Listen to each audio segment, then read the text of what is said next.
Imagine a world where compassion knows no boundaries, where the most unlikely of friendships can blossom in the harshest of environments. This is the extraordinary tale of Tavi, Nuru, and Amari, a story that will challenge everything you thought you knew about the animal kingdom. The midday sun scorched the endless savanna, burning the horizon into a shimmering haze. Cicadas droned from brittle shrubs, and vultures wheeled lazily overhead, their shadows flickering across the cracked earth below. It was the kind of heat that pressed against lungs and slowed even the strongest of beasts. From the low thorn bushes, a frail figure emerged. A lion cub no more than 4 months old stumbled into the clearing. His name would later be given as Tavi, but for now, he was only a thin scrap of life, his fur clotted with dust, his ribs sharp beneath his skin. Each step trembled as though it might be his last. He paused, panting, and squinted against the sun. Ahead of him, towering like a sentinel of the plains, stood a giraffe. Her coat was patterned in dark lattice against pale gold. Her long neck stretched high into the canopy of an acacia tree. She pulled leaves with deliberate calm, chewing while her wide eyes scanned the savanna. The cub staggered forward, too weak to roar, too fragile to appear threatening. Then, in a gesture so unthinkable that even the earth seemed to still, he rose clumsily onto his hind legs. His small front paws pressed together against his chest, his head bowed. His eyes, wide and glistening, radiated a plea no words could capture. The giraffe, later known to the rangers as Nuru, jerked her long neck back, startled by the odd sight. Her hooves shuffled against the dry earth, muscles tensing. Normally she would have fled at even the faintest sign of a predator, but something in that trembling gesture froze her in place. She blinked, towering, uncertain. Tavi let out a frail, high-pitched cry that carried across the grass. He turned, staggered a few paces away, then looked back over his shoulder. His eyes begged her to follow. Another cry escaped him, sharper now, urgent. Nuru shifted her weight, ears flicking. Against instinct, she began to walk after him, slow, deliberate steps, her long legs stirring up dust. Every sense strained for danger, yet she kept her gaze locked on the staggering cub, as though recognizing his desperation. Together, predator and prey moved across the scorched plain, until they reached a shallow mud pit left behind by recent rains. There, half submerged in sludge, lay another young creature, small elephant calf barely larger than the cub himself. His leg was pinned by a heavy branch that the storm had carried into the pit. Mud plastered his body, his eyelids fluttered weakly, and each shallow breath rattled through his chest. This calf would later be known as Amari.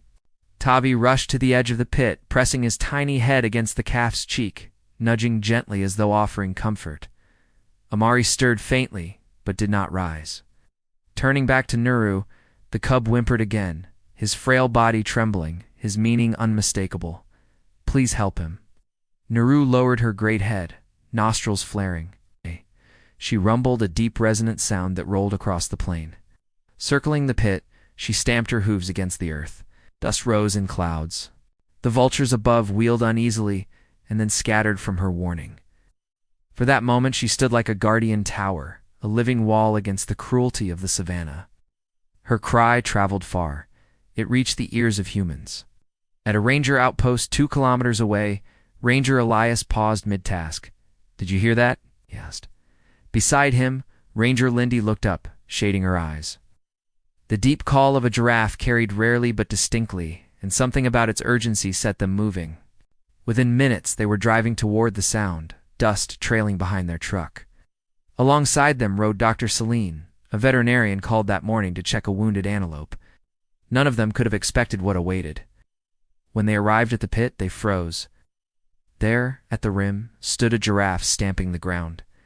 At her feet, a lion cub mewled pitifully, and in the mud, an elephant calf lay sinking in exhaustion.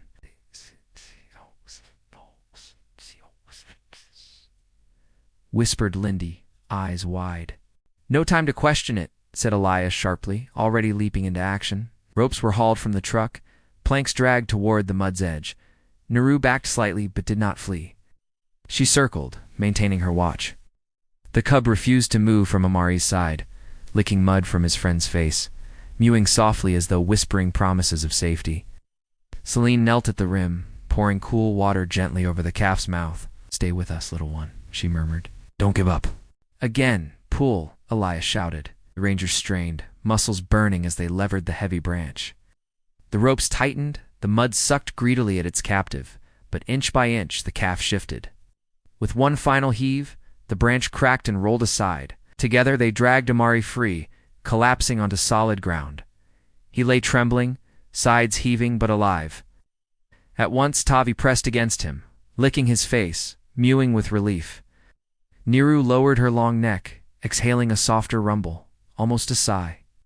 The impossible rescue had been achieved thanks to the plea of a cub. The rangers acted quickly. A rescue truck arrived. Straw laid across its bed. Carefully, they lifted the exhausted calf. To their surprise, the lion cub scrambled in at once, refusing to be left behind. He curled beside Amari protectively, glaring at anyone who came too close. Niru followed for a while as the truck rumbled across the plains, her tall shadow gliding across the earth.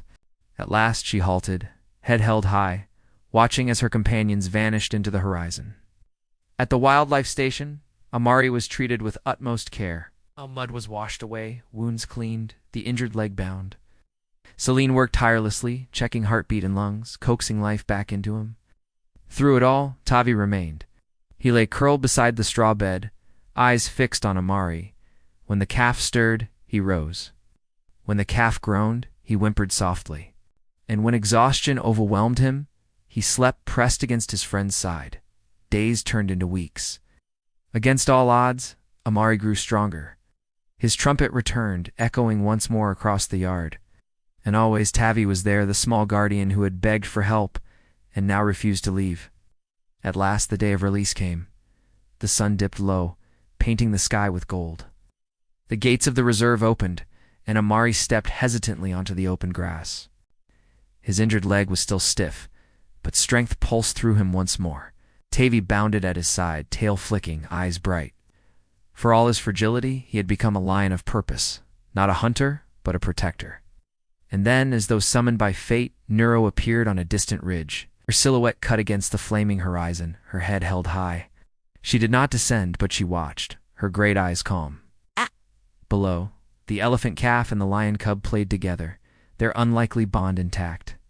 The savannah stretched vast and unforgiving around them, yet in that moment it felt gentler, touched by something greater.